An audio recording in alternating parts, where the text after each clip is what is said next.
Rust. I know you struggle with that. Okay. All right, just give me a minute here. Okay, couple deep breaths. Let me know when you're ready. Stop being stupid. All right. Yeah, this is all great in your head until you get up here in this chair. Don't think about it. You're right. Let's go. Okay. Hey everybody, this is Jerry Scalata, and this is episode 40 of Thrive TV, Big 4-0 today. It's my age. Perfect. Not by much though. I give her tons of credit. So number 40 today, which is exciting. We're only 10 away from 50, which is pretty amazing. Wow. Yeah, right. Wow. We just started doing this at the beginning of the year, so that means we're flying through them. Yeah, that's great. Yeah. Good job, Jared. Today we're going to talk about seed oils. And so we've talked about fats, healthy fats, unhealthy fats, and this is going to help us understand a little more about seed oils and what they are, what they do to us, and kind of how we've been misled into using some of them. So that's what Travis is going to cover for us today. How are you this morning? Good. You said you woke up. Out. Yeah. It's beautiful. It is a beautiful day, which is nice because it has been, has how it's been. It's terrible. Which is what it is. I think it's you just the don't middle of expect May. that in the middle of May. No, The second half of May. We're beyond the second middle half, of May. The second half of Right. May. So I hear that the next string of 5 days is going to be getting warmer each day. Is it? And Monday it's supposed to be 80, and Tuesday's supposed to be So I'm ready for it. Well, I think that was just a fluke, and it wasn't. It was fine. Did you hear Kevin lost all of his tomato plants? Did he? That's what he said. He has I to think he start did over tell me that. Saturday. That's what he said. He walked out and they were all on the ground. Yeah. After that. He said something else too, I think. Oh, he may have lost other things too. Can you imagine? I'm thinking now, come summer, there's going to be a high price on produce because I'm sure Killed a lot. Oh, that was Renee that said that. That said she lost. What'd she say? Watermelons and cantaloupes. I think she said she lost. Well, they're so high in water. So anyway, we'll be paying. I guess the farmers markets will be the ones, struggling with it. Yeah, we'll see. Stuff happens. Yeah. Fact of life. Yeah. Okay. All right. You ready to talk a little bit? Yeah, let's talk. It's been a while for you. Yeah, I'm the one that's always answering questions. I know, and you get out of the sink of doing things. So yeah, you're used to asking and not having to answer to anybody. No, I really like that chair better, but that's okay. It has a couple tears in it. But that's from you. Can we get some duct tape? That is for me. That's your job. I need to pull the duct tape out. All right. Okay, so what's going on today? So we're going to talk about industrial oils or seed oils. So when you go in the grocery store, I'll ask you. So you go in the grocery store and go into the cooking oil aisle. Mm-hmm. How many different oils are there sitting up there? Numerous. I mean, it's at least half the aisle. I feel like. Oh, it is. It is half the aisle. So let's talk about. And they all look the same. They do. Yeah. A lot of them look the same. Well, not so like in color they're different, but like they all have the same bottle and then they all have the same. So anyway, we'll define. Which I wasn't aware of this. So a vegetable oil is any oil that's not derived from an animal. So that doesn't mean, though, it's derived from vegetables. Oh, yeah? So, yeah, they don't... Well, that's interesting. They don't take broccoli and mash it down and make it into oil. So vegetable... And they say most...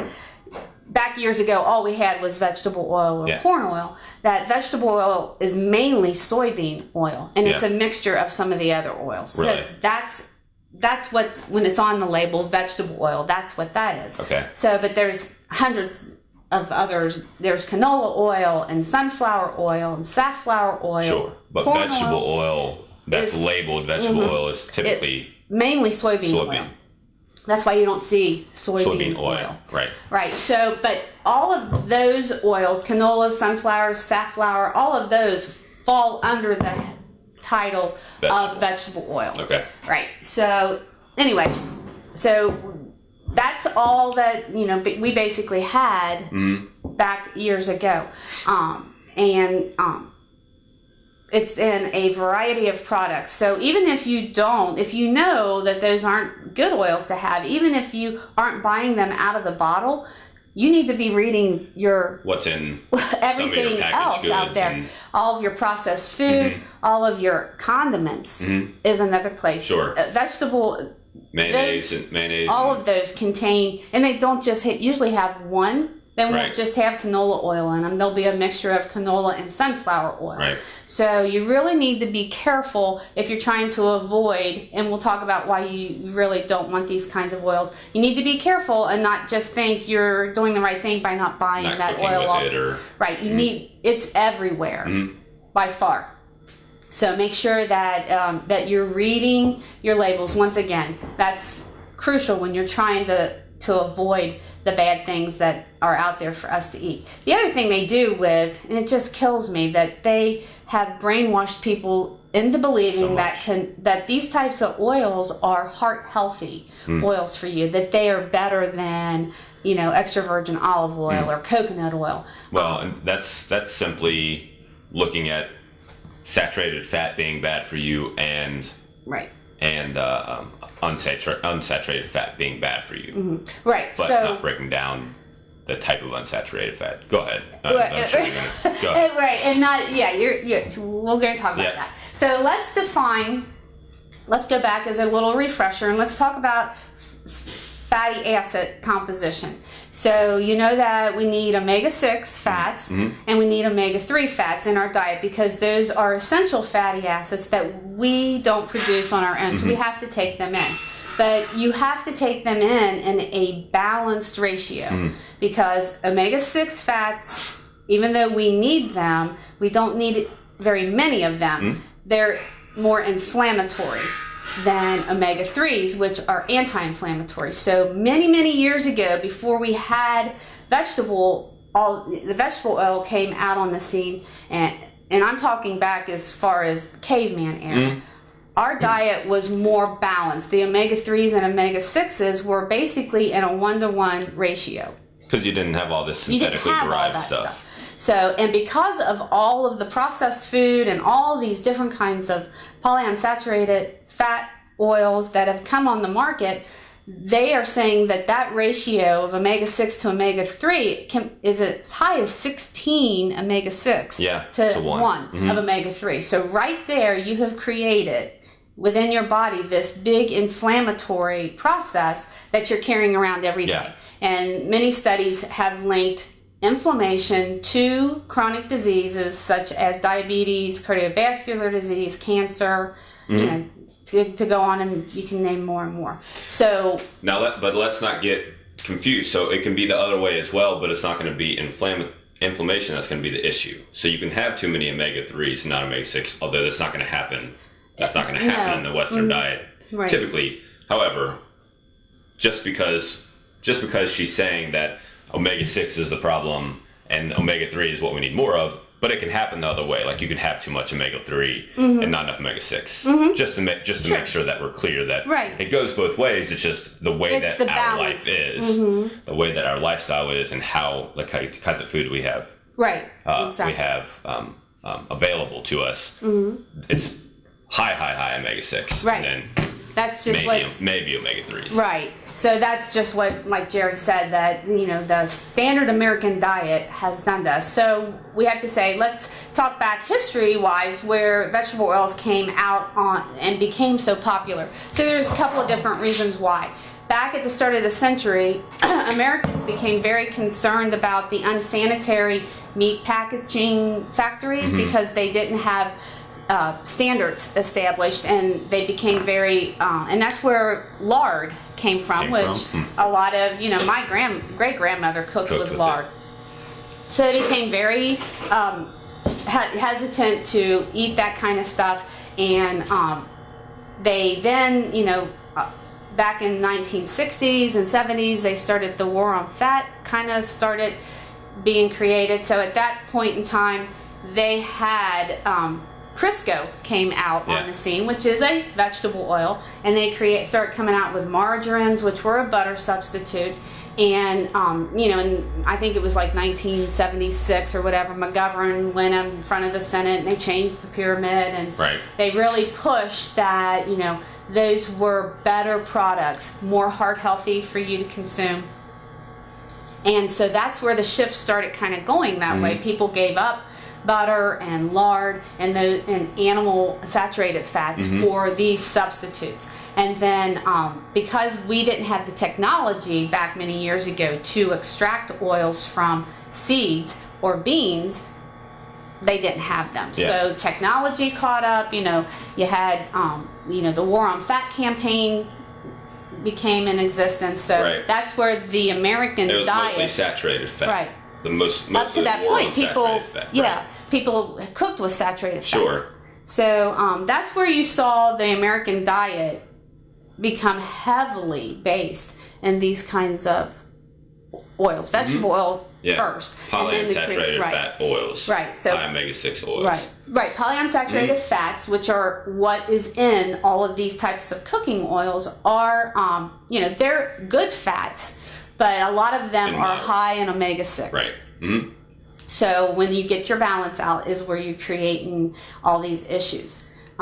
So we can talk a little bit about. And remember, when you're talking about your fats, what fats you consume into your body are utilized in your cell membrane walls. So ones that are not healthy can go in and make your cell membrane walls more rigid, whereas the healthier ones keep it fluid, and you want your cell walls to be fluid. Just to be clear, when you say cell walls, you mean like just what your body's made of. Just right down to the. If you were broken down in little bitty pieces of sand, that's your cells. Cells make up all your organs, your skin, everything. So that's why it's important to be aware of what those cell membrane walls are made from, because your cells need to communicate with each other. They need to be able to pass nutrients back and forth optimally, so that you get the benefit and the health out of the foods that you're taking in and eating. So let's talk a little bit about the extraction process, because that's key when it comes to, that's another key point when it comes to these types of oils. So, and to take a seed, so canola oil, for example, comes from the rapeseed, which, you pick up a seed, you can't imagine that there's oil within there. So what they have to do to seeds and beans to extract oil out of them is they have to put them through a very high heat process, and they have to use a solvent called hexane. So like for canola oil, for example, they send those through presses and put them under high heat to begin this extraction process. And then they have to take, after it passes through the first process, then they take those seeds that are left, or what's left in there, and they say wash them in hexane for 20 minutes to get the final bit of oil out of them. So then you've created something that's kind of rancid at that point, because anytime you subject fats to heat, light, or oxygen, they begin to degrade for the most part. They're not, like polyunsaturated fats are not very stable. So anyway, so once they go through and they're washed in this solvent hexane, then they have to bleach them to rid them of the smell, because they smell so bad. People would not eat them. So you are then, then it goes through its final processing and, winds up on the store shelf. So by the time these oils get to the grocery store, they've already been subjected to high heat, a lot of light, oxygen, and they're going to be put in, if you look at them, the majority of them are in clear bottles.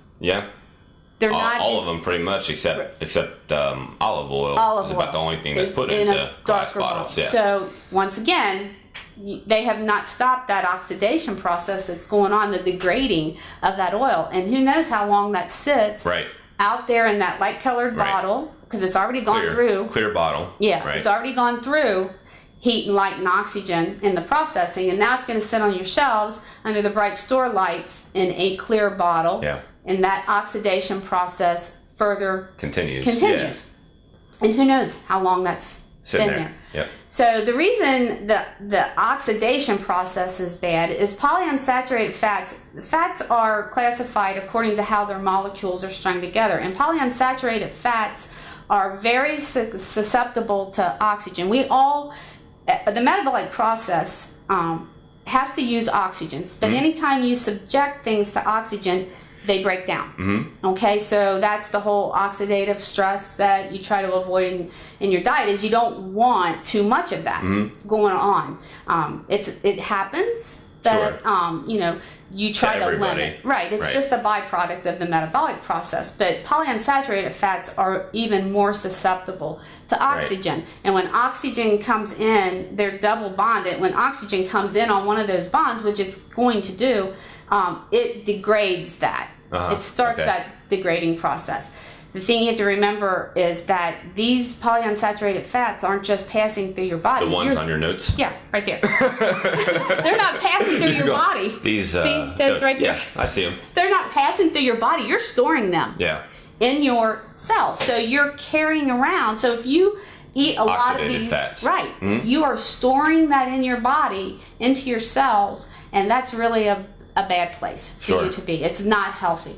So that alone and of itself is another reason that you really need to limit these types of oils. Did you know that they can run cars off of canola oil? I think I did. Yeah. Yeah, that's crazy. Abel James. Yeah. They show him on YouTube. You can go out there and he's driving his car and it's canola oil. And if you Google industrial oils on the internet, the first 5 sites will be car oil. Well, so whenever they came out with what are the cars that run off like E85 ethanol? That's corn. I mean, that's corn oil. Yeah. So cars are running off of corn oil. When I saw that, I thought about that a few years back, I was like, oh man. Yeah. But what they push canola oil and those oils because they sound very healthy, and right, and people think that because they're told that they're healthy, right? But they don't tell you what goes on how. Here's another funny, and this is just a conversation I had, and it's unrelated, not totally, but. I was talking to someone the other day, and they were talking about how they let their kid drink coffee sometimes, and how it's ironic that people will look down on them because they're letting their kid drink coffee when those people are letting their kids drink Coke and Mountain Dew and things like that. Now, your kid, in either instance, the caffeine, it's up in the air. I'm not going to say whether or not it's totally your decision, but the coffee has antioxidants in it. The Coke can clean car batteries. Yeah. So anyway, go ahead. So good thing you bring up antioxidants because that's one of the ways that you combat oxidative stress in your body, and is by consuming foods that are high in antioxidants, and you can even supplement with vitamin C and vitamin E helps with antioxidants. You get oxidative stress not only from the food you eat but from our environment also. We're constantly taking that in. So, we can't necessarily control what's out here, but I think if you can control what you are taking in, you've got the battle half won at that point.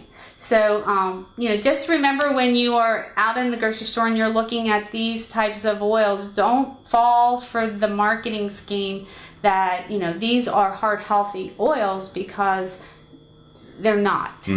They're unstable. They have gone through a very industrialized process to extract that out of there, and they're breaking down, and they are probably already. It would be interesting to know how many of those oils sitting out there are already technically rancid. Yeah. Right. So, what should we be looking for? Well, I look for any of the listing of those oils, and if you're talking about any of those. I avoid mayonnaise, because you can't find a mayonnaise out there that doesn't have one of these oils in there. You can make your own mayonnaise. It's very simple. The fact of the matter is it's not going to last Bless you. Are you all right? Yep. It's not going to last you 3 months in the refrigerator. If you make your own mayonnaise, it's going to last you for 5 days. So, I mean, what would you rather do? I'd rather make my own mayonnaise and have healthy stuff than have something that can sit and be stable for 3 months. So you want to, the oils that you want to look for is extra virgin olive oil. Mm-hmm. You want to focus on oils being cold pressed. So that means that they have not undergone the high heat process, that industrial process that has started that degrading. Mm-hmm. So look for cold pressed oils.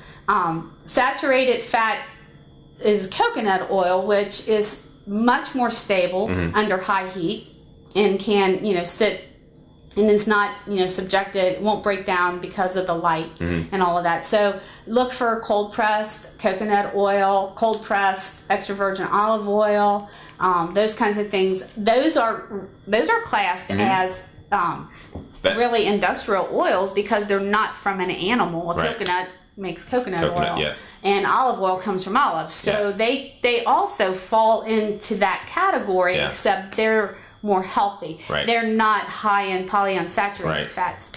So and they haven't the process of how they've been extracted. The fat. Mm-hmm. Yeah. Yeah, so just look on the label of things and make sure that your oils are cold pressed. And of the two variety, that's mainly the oils that I stick with when I'm cooking.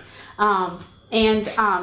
Make sure that your olive oils come in a dark bottle. They do sell olive oils in a light bottle, and it's the same thing. I wouldn't eat and consume something like that. The olive oil needs to be in a because of it's mainly monounsaturated fat, which is breaks down from light being there. So that's why you want dark bottle kept in a dark place. Yeah, don't sit it up on your countertop by your stove in those pretty little decorative olive oil bottles. Dark bottle kept in a dark place. Right. Yeah. Keep it away from the heat and don't store it up in the light.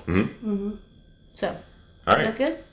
That is good. Read your labels. Fantastic. I'm telling you, there's a ton of this stuff out there. On Heart Healthy. Yeah. It's marked healthy. It looks healthy. And even like crackers and stuff that, and that's another story, but you find some crackers that are made with potato starch and things like that, which is a better, or like those almond crackers. I think they have almond crackers, something like that out there, or something. Yeah, but a lot of those are processed with soybean oil or canola oil or something like that. So it's just really something that you need to be mindful of and to just take a little time at the grocery store. They have potato chips now. I saw a couple of brands recently that are made in avocado oil and coconut oil. Yeah. So you really need to just pay attention to what's on the back of the package and look for those types of oils. It's incredible how much these types of oils are really in so many things. Yeah. And the other thing, corn and soybeans in the United States are genetically modified for the most part. So that is another reason why you wouldn't want to consume those types of oils. That's a good point. Yeah. So. Okay. All right. Nice job. Thanks. All right. You guys have any questions? You can send to Trevis if you have any nutrition questions specifically, TREVES at thrive4strength.com. For our Q&A sessions, you are welcome to send us questions on Twitter at the Thrive Pack, or if you'd like to send to her as well, or hit us up on Facebook, Thrive Fitness. Thank you guys for watching. This is Trevis. This is Jerry. And we'll catch you guys next time. Did I clap in the beginning? Yeah. I guess I did. You did. You always clap. Well, I usually do, but...